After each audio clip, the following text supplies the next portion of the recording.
ছেলেকে ডাক্তার করবোই বা মেয়েকে ডাক্তার করবি। আমি বলছি যে এই যে গার্জেনদের মেন্টালিটি, এইটা আপনি একটু যদি বলেন যে কিভাবে ছেলে মেয়েদের পাশে থাকা উচিত বা বেশি প্রেশার না দেওয়া উচিত সেটা নিয়ে। পেরেন্টস সবসময় চাই যে ছেলেকে ডাক্তার করবো, হুম। বাট কেউ ম্যাথস খুব ভালো করে, বায়োলজি পড়তে চাইছে না, আমি তাকে ডাক্তারের দিকেই ঠেলে দিচ্ছি। তার তো আরো বেশি আমরা স্পয়েল করে দিচ্ছি না জিনিসটা। বিদেশে জুনিয়র ডাক্তারদের পরিবেশ আর আমাদের দেশের জুনিয়র ডাক্তারদের পরিবেশ আপনি কি তফাৎ দেখলেন?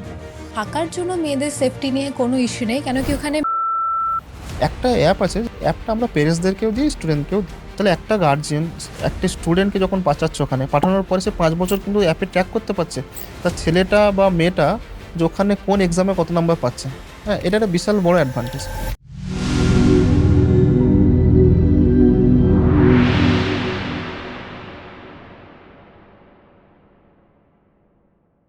এই যে বিদেশে পড়তে যাওয়ার যে আমি বলবো তাগিদ বা মানুষের উৎসাহ, এটা কি শুধুমাত্র শহরতলির মানুষরাই যাচ্ছে নাকি গোটা মানে বাংলার জেলা থেকেও বহু মানুষ আসছেন? আপনি অবাক হয়ে যাবেন যদি স্ট্যাটিস্টিকটা শোনেন। যদি শহর তো যদি শোনেন, আমি যদি কলকাতার কথা বলি, আমাদের টোটাল যাই স্টুডেন্ট লাস্ট ইয়ারে অ্যাডমিশন নিয়েছে তার 10% শুধু কলকাতা থেকে গেছে। 90% কিন্তু সব রুরাল এরিয়া থেকে গিয়েছে। সব রুরাল এরিয়া। আপনি ভাবতে পারবেন না, জঙ্গলমহল, আপনার মেদিনীপুর, কোচবিহার, আলিপুরদুয়ার, মালদা, মুর্শিদাবাদ, পুরো ২৪ পরগনা, একদম যে রুরাল এরিয়া আছে না? যেখানে বাবা-মা মানে জানতই না যে এত টাকা দিয়ে ডাক্তার হওয়া যায়। আমরা কি করেছি, আমরা যে কলেজগুলো আছে, কলেজের রিপ্রেজেন্টেটিভদেরকে আমরা ওখান থেকে নিয়ে আসি, কিরগিজস্তান থেকে। নিয়ে এসে আমি বিভিন্ন রুরাল এরিয়াতে আমরা সেমিনার করি। মানে অ্যাওয়ারনেস সেমিনার টাইপের। যে মানে একটি স্টুডেন্ট যে হয়তো কিছু নাম্বারের জন্য গভর্নমেন্ট পাচ্ছে না, বা হয়তো তার খরচ করার ক্ষমতা অতটা নেই প্রাইভেটে এখানে। সে যে অল্প টাকা খরচ করে বিদেশে ডাক্তার হতে পারে, এবং সে অতটাই ভালো ডাক্তার হতে পারে যতটা ইন্ডিয়াতে পড়লে হতে পারে। তো সেই জন্যই কি করেছি, আমরা এই যে ক্যাম্পেইনগুলো যখন শুরু করেছিলাম, আজ থেকে ৪-৫ বছর আগে ক্যাম্পেইন শুরু করেছিলাম। আ একদম রুরাল এরিয়াতে গিয়ে যখন শুরু করেছিলাম, তারপরে আমরা দেখছি যে লাস্ট ২-৩ বছর ধরে একদম রুরাল এরিয়া থেকে, গ্রাম থেকে ছেলেমেয়েরা যারা পড়তে যাচ্ছে বিদেশে। আপনি যদি এখন শহরের মানুষজনদের দেখেন, শহরের 10% 15% সব কিন্তু রুরাল এরিয়া। এবং আমাদের অলরেডি ডাক্তার যারা হয়ে গিয়েছে, আপনি যেকোনো মেডিকেল কলেজে চলে যান ওয়েস্ট বেঙ্গলে আজকে, প্রত্যেকটা মেডিকেল কলেজে কিন্তু আমাদের ছেলেমেয়েরা হুম, জব করছে, এবং হুম, তারা কিন্তু সব হুম, রুরাল এরিয়া থেকে এসছে একদম। হুম। অর্থাৎ পড়াশোনাটা করার পর সে কিরকম ফিউচার সিকিউর করবে সেটা তার উপর ব্যক্তিগতভাবে ডিপেন্ড করছে। আমি এইখানেই আসছি যে কোয়ালিটি অফ এডুকেশন নিয়েও তো একটা প্রশ্ন ওঠে। সো আপনি যে গেছেন, কোয়ালিটি অফ এডুকেশনটা কীরকম ছিল? মানে বিদেশে পড়ানো কতটা স্টুডেন্ট ফ্রেন্ডলি বা কতটা শিখতে সুবিধা হয়েছে? আমাদের কলেজে পুরোটা ইংলিশে পড়ানো হতো। প্রত্যেকটা লেকচারও ইংলিশে হতো। ইভেন প্র্যাকটিক্যাল ক্লাসে যখন আমরা যেতাম তখনও টিচাররা আমাদের গ্রুপ সিস্টেম থাকতো। লেকচার ৫টা-৬টা গ্রুপ একসাথে, আর প্র্যাকটিক্যালের জন্য সিঙ্গেল গ্রুপ। একটা গ্রুপে ১০ জন ১৫ জন করে স্টুডেন্ট। তো ইন্টারঅ্যাকশনটা খুব ভালো ক্লোজলি হতে পারতো তার জন্য। আর সেখানেও টিচাররা ওদের নিজের ল্যাঙ্গুয়েজ রাশিয়ান হওয়া সত্ত্বেও আমাদের সঙ্গে ইংলিশেই কনভারসেশন করতো ক্লাসের মধ্যে। এবং আমাদের সিলেবাসও সবটাই মানে বুকসও সবটাই ইন্ডিয়ান হিসেবেই ছিল, যেমনিটা ইন্ডিয়াতেই পড়ানো হয়। তো ক এডুকেশনের দিক থেকে আমাদের কোনো ওরকম খুব একটা হিউজ ডিফারেন্স এরকম মনে হয়নি। কিন্তু একটা যেটা ভালো জিনিস ছিল, আমাদের তো আল্টিমেটলি এফএমজির জন্য এমসিকিউ বেসড এক্সামই দিতে হবে। আমাদের প্রত্যেকটা সেমিস্টার এন্ডে যে এক্সামটা হতো ওটা এমসিকিউ বেসড হতো। মানে ওকে। হুম, তো আমরা অলরেডি না মাথার মধ্যে একটা ছিল যে আমরা এমসিকিউ এত সলভ করছি, তো গিয়ে তারপরে আবার এমসিকিউ, তো ইট উইল বি লাইক আমি বেটার আপনাকে ফর আর আস। একটা জিজ্ঞেস করবো যে ইন্টার্ন হিসাবে বিদেশের পরিবেশ, যেহেতু এই জুনিয়র ডাক্তারদের সিকিউরিটি এবং জুনিয়র ডাক্তারদের সেফটি নিয়ে একটা বড় প্রশ্নচিহ্নের মুখে কয়েক মাস আগেই আমাদের রাজ্য পড়েছিল, বা আজকের ডেটেও একটা দুটো ঘটনা হয়তো মিডিয়ার অ্যাটেনশন পায়, কিন্তু এটা তো বাস্তব যে জুনিয়র ডাক্তারদের বিভিন্নভাবে হেনস্থা বা বিভিন্নভাবে বিভিন্ন রকম অপমানের সম্মুখীন ভারতবর্ষে হতে হয়। বিদেশে জুনিয়র ডাক্তারদের পরিবেশ আর আমাদের দেশের জুনিয়র ডাক্তারদের পরিবেশ আপনি কি তফাৎ দেখলেন? আমাদের দেশের জুনিয়র ডাক্তারের পরিবেশটা আমি এবার জানতে পারবো। এবার ধীরে, ধীরে রিয়ালাইজ করব। আর বিদেশে যেটা হতো, আমাদের নাইট ডিউটি তেমন কোনো কিছু থাকতো না। আমাদের ডেতেই ম্যামরা ক্লাসেস রাখতেন, প্র্যাকটিক্যাল ক্লাসেস বিভিন্ন হসপিটালে, যে ডিপার্টমেন্টে যখন লাগতো। এবং টিচাররা আমাদেরকে আগে থেকে লিড করতেন আমার পুরো গ্রুপ যেমন আমি বললাম আমাদের গ্রুপ সিস্টেম থাকতো, আমাদের গ্রুপ পেছনে থাকতো, ম্যাম আগে থেকে লিড করতেন এবং ম্যাম প্রত্যেকটা টাইমে ওখানে প্রেজেন্ট থাকতেন যতক্ষণ আমরা ইন্টারাকশন করছি পেশেন্টের সাথে সুপারভিশনের জন্য। তো আমাদের ডিরেক্ট কোনো কিছু আমাদের প্রবলেম ফেস করতে হতো না পেশেন্টের থেকে, ওকে, অনেকটা ফ্রেন্ডলি মানে মানে পরিবেশ এখানে থাকতো যেগুলো শোনা যায় সেগুলো ওখানে নয়।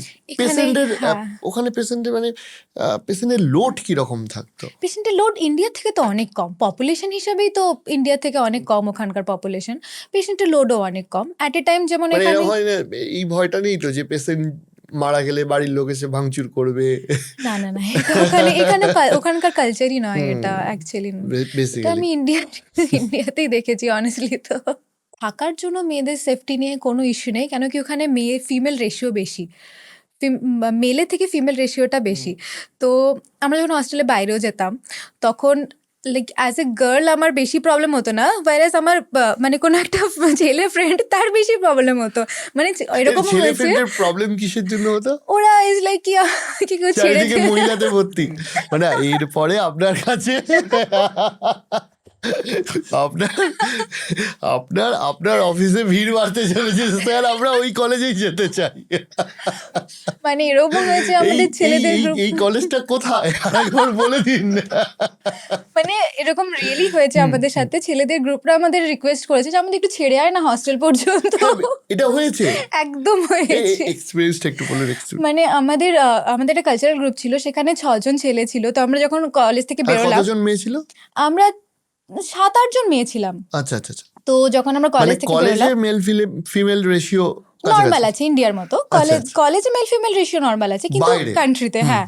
তো এইবার আমরা কলেজ থেকে বেরোলাম, আমাদের কলেজ থেকে হস্টেলের যে ডিস্টেন্সটা ওটা আর বয়েজ হস্টেলও একটু দূরেই, তো তারপরে ওরা ওই ডিস্টেন্সটা কভার করতে ভয় পেত। দে লাইক কি একটু সন্ধে হয়ে গেছে, দে লাইক আমাকে একটু ছেড়ে আয় না আগে অবধি। তো আমরা লিটারালি বয়েজ গ্রুপকে ছাড়তে গেছি ওদের হস্টেলে, ড্রপ করে তারপর আমরা নিজেদের হস্টেলে গেছি, এরকম হয়েছে।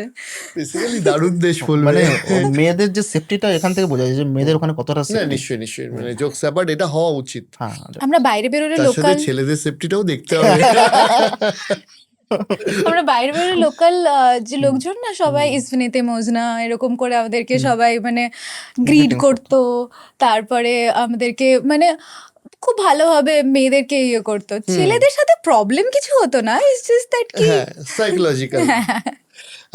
আপনি আপনি একটা কথা বলুন যে নার্সারি থেকেও বাবা মারা ভাবতে শুরু করে যে, বিশেষ করে মায়েরা, যে ছেলেকে ডাক্তার করবোই বা মেয়েকে ডাক্তার করবি। আমি বলছি যে এই যে গার্জেনদের মেন্টালিটি, এইটা আপনি একটু যদি বলেন যে কিভাবে ছেলে মেয়েদের পাশে থাকা উচিত বা বেশি প্রেশার না দেওয়া উচিত সেটা নিয়ে। পেরেন্টসরা ডাক্তার এই জন্য করতে হয় কারণ ডাক্তার একটা সোশ্যাল রেসপেক্ট অনেক বেশি। তো পেরেন্টসরা সবসময় চায় যে ছেলেকে ডাক্তার করবো।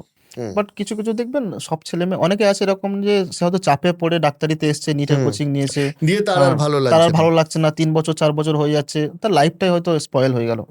ওই জন্য আমরা যখন 11 থেকে যখন ছেলেমেয়েরা পড়াশোনা করে না, তাদের মধ্যে থিঙ্কিং আসে কোন সাবজেক্টটা ভালো পড়াশোনা করছে। বায়োলজিটা, ফিজিক্স, কেমিস্ট্রিটা হয়তো ভালো পাচ্ছে। ঠিক আছে, স্যার তার নিজেরও ভাবনা চিন্তা যে আমি ডাক্তার হবো, ঠিক আছে সে ডাক্তারের দিকে যাক। দেখা যাচ্ছে কেউ ম্যাথস খুব ভালো করে, বায়োলজি পড়তে চাইছে না, আমি তাকে ডাক্তারের দিকেই ঠেলে দিচ্ছি। তো মানে তার তো আরো বেশি আমরা স্পয়েল করে দিচ্ছি না জিনিসটা।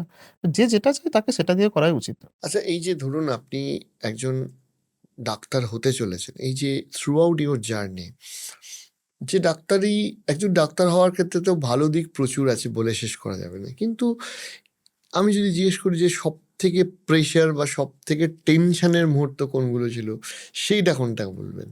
মানে যখন কোনো পেশেন্ট আসছে আমার কাছে, আমি তার প্রবলেমটা সলভ করতে যদি না পারি, সেই প্রেশারটা মাথার মধ্যে খুব কাজ করে যে তার প্রবলেমটা কি আমি সলভ করতে পারলাম, সে কি পুরোপুরি আমার থেকে স্যাটিসফাইড হলো, মানে তার কি বিষয়গুলো পুরোপুরি আমি ক্লিয়ার করতে। অনেক পেশেন্ট কি করে নিজের সিমটমসকে না বলতে চায় না, ভেতরে ভেতরে রেখে দেয় সিমটমসগুলো, কিছু কিছু যেগুলো বলে এবং সেগুলো গেস করা it's a very tedious job. কি যে সিমটমগুলো ভেতরে রাখছে সেগুলো তো আপনাকে নিজে থেকে বুঝে বুঝে আবার জিজ্ঞেস করতে হবে যে এটা তার মানে তোমার এটাও হয়েছিল, তার মানে তোমার এটাও হয়েছিল। তো আমি যদি পুরো জিনিসটা না বুঝতে পারি এবং পুরোটা যদি ভালোভাবে গেস না করতে পারি, সেই পেশেন্টটা ঠিক হতে পারবে না।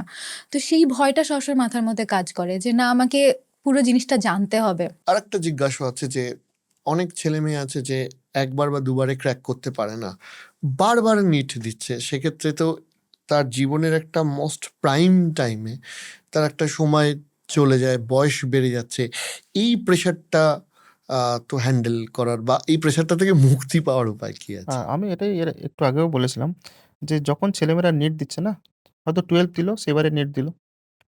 সেবারে যে মার্কসটা এসছে তাকে ওই মার্কসটা নিয়ে তাকে বিচার করতে হবে যে আমি নেক্সট ইয়ারে নিট দেবো নাকি আ এই বছর নিটের বিচারে আমি বিদেশে ডাক্তারি পড়বো বা প্রাইভেটে পড়বো যাই হোক।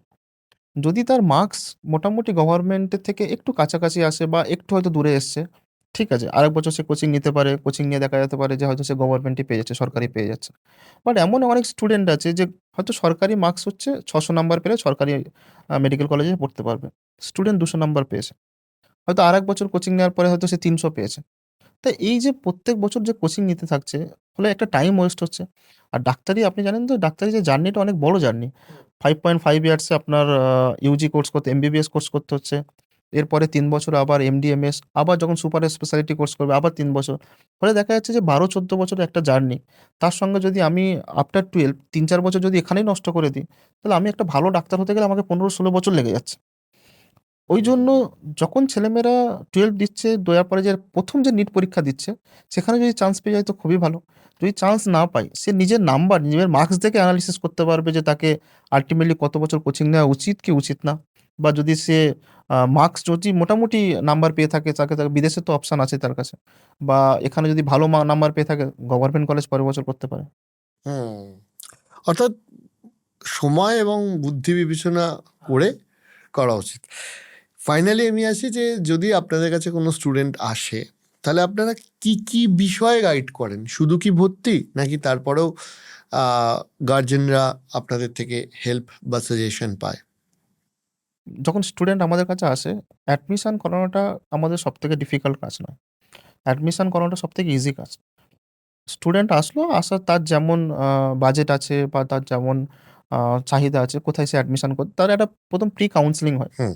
কাউন্সেলিং হওয়ার পরে পেরেন্টস স্টুডেন্টরা নিজেদের মধ্যে একটা ডিসকাস করে যে তাকে কি করা উচিত, না করা উচিত। যখন অ্যাডমিশন পর্যায়ে এলো, অ্যাডমিশন করালাম আমরা। আমাদের যে কলেজ আছে আপনাকে বলছিলাম international higher school of medicine. এখানে প্রচুর বেঙ্গলের স্টুডেন্ট আছে ওয়েস্ট বেঙ্গলের।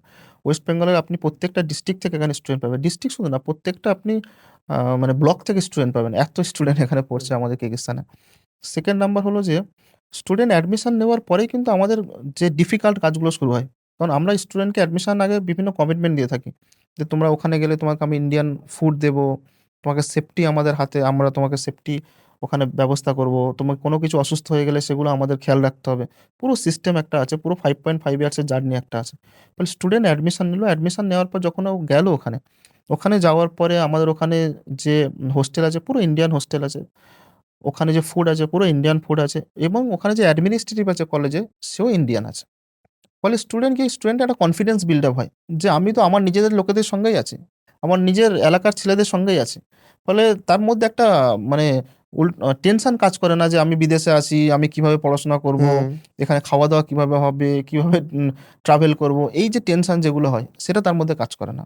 এটা একটা সবথেকে বড় অ্যাডভান্টেজ। এবং ওখানে যাওয়ার পরে এখানে আমি আপনাকে ২-৩ টে জিনিস বলতে চাই। আমাদের কলেজ থেকে বিভিন্ন রকম আমরা কলেজ বিভিন্ন অ্যাপ ডেভেলপ করেছে। একটা অ্যাপ আছে যেটা হলো যে IHSM ইউনিভার্সিটি বলে অ্যাপ আছে। অ্যাপটা আমরা প্যারেন্টসদেরকেও দিই, স্টুডেন্টকেও দিই। স্টুডেন্ট ওখানে যাওয়ার পরে কোন এক্সামে কত নাম্বার পাচ্ছে, ক কবে সে ক্লাস গেল, কবে ক্লাস মিস করলো, ঠিক আছে? বা হোস্টেলে কটার সময় ঢুকলো, এই পুরো সিস্টেমটা অ্যাপের মধ্যে দেখতে পাবে। তাহলে একটা গার্ডিয়ান একটা স্টুডেন্টকে যখন পাঠাচ্ছে ওখানে, পাঠানোর পরে সে ৫ বছর কিন্তু অ্যাপে ট্র্যাক করতে পারছে। তার ছেলেটা বা মেয়েটা যে ওখানে কোন এক্সামে কত নাম্বার পাচ্ছে। হ্যাঁ? এটা একটা বিশাল বড় অ্যাডভান্টেজ। 2nd নাম্বার হলো যে স্টুডেন্ট যাওয়ার পরে ওখানে আমরা ওকে পুরো 5.5 ইয়ার্স যেহেতু ওর এখানে এসে এফএমজি পরীক্ষা দিতে হবে। এফএমজি পরীক্ষার জন্য আমরা ওকে প্রিপারেশন দিচ্ছি এবং ইন্ডিয়ার মধ্যে যারা one of the best faculty আছে, মেডিকেল ফ্যাকাল্টি আছে, তারা ওখানে যায়। ওখানে গিয়েই তারা ওখানে ওদেরকে কোচিং দেয়। 3rd নাম্বার হলো আ আমরা বিভিন্ন স্টুডেন্টকে অ্যানিমেটেড আপনি দেখবেন এখন দেখবেন যে প্রত্যেকটা আপনি দেখবেন নিট ইউজিতেও দেখবেন বিভিন্ন অ্যাপ চলে এসছে। স্টুডেন্টরা বাড়িতে বসে পড়াশোনা করছে অ্যাপের মাধ্যমে। ঐরকম আমরা স্টুডেন্টকে বিভিন্ন অ্যাপ দিয়ে থাকি। আমরা প্রোসিয়াম বলে একটা অ্যাপ ওকে প্রোভাইড করি। পুরো ফ্রিতে প্রোভাইড করি। ওখানে মেডিকেলের অ্যানিমেটেড ভিডিও আছে। হ্যাঁ? মেডিকেলের যতগুলো সাবজেক্ট আছে প্রত্যেকটা সাবজেক্টে অ্যানিমেটেড ভিডিও আছে। ফলে স্টুডেন্ট কি হচ্ছে? স্টুডেন্ট কিন্তু সে যদি হয়তো কোনো কারণে হয়তো যে ক্লাসে যে পড়াটা তাকে যে টিচার বা প্রফেসর তাকে যে পড়িয়েছে সে হয়তো বুঝতে পারল না।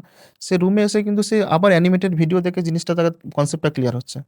সেকেন্ড নাম্বার হলো যে আমরা যখন ইন্ডিয়ান প্রফেসর এখান থেকে যখন ওখানে পড়াতে যাচ্ছে, তার মধ্যেও একটা কনসেপ্ট ক্লিয়ার হচ্ছে যে এবং সে ইন্ডিয়ান প্রফেসর যেহেতু যাচ্ছে সে হিন্দিতেও ইন্টারাকশন করতে পারছে, কোনো অসুবিধা নেই। আর তার মানে ইন্ডিয়ান যে কারিকুলাম, ইন্ডিয়ান যে সিলেবাস এই সম্বন্ধেও তার নলেজ আসছে একটা। ফলে স্টুডেন্ট যাওয়ার পরে আমাদের অনেক রকমের খেয়াল রাখতে হয়। তার সেফটি খেয়াল রাখতে হয়, তার থাকা খাওয়া খেয়াল রাখতে হয়, তার এডুকেশন খেয়াল রাখতে হয় এবং ওখান থেকে পড়ে আসার পরে যে এখানে এফএমজি পাচ্ছে কি পাচ্ছে না সেই গাইডেন্সও তাকে আমরা দিয়ে থাকি থ্রু আউট দ্য জার্নি। অর্থাৎ থ্রুআউট দ্য জার্নি আপনারা থাকেন হুম, হুম। স্টুডেন্টদের সাথে।